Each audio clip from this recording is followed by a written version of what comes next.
La question de la crédibilité de la Cour pénale internationale se pose notamment en Afrique ces dernières années. Pour beaucoup, la CPI est une juridiction mise en place contre les Africains. Mais cette assertion ne saurait suffire pour comprendre le fonctionnement de la Cour pénale internationale.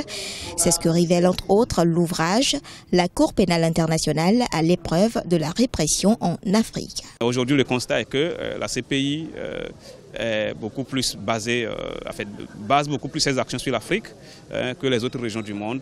Et ça a été le point de départ de l'idée de mon ouvrage, même si je peux nuancer cette idée-là après. La nuance, c'est que je me suis rendu compte en rédigeant ce document que, au-delà de l'Afrique, la CPI travaille.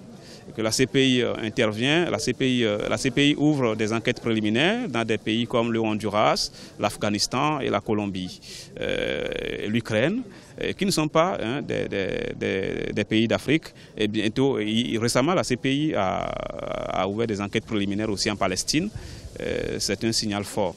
L'Union africaine, en 2013, avait tenu une grande conférence sur la Cour pénale internationale.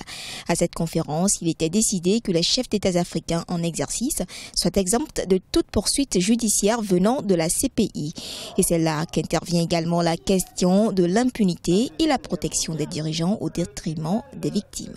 Nous pensons que la CPI peut être un bon outil pour lutter contre l'impunité. Nous, dans notre collectif, nous avons eu à porter des plaintes contre l'État togolais dans bien des affaires qui malheureusement n'ont pas été instruites. Et nous avons porté les affaires devant la Cour de la CEDEAO qui malheureusement a pris une décision mais que l'État togolais n'a toujours pas appliquée.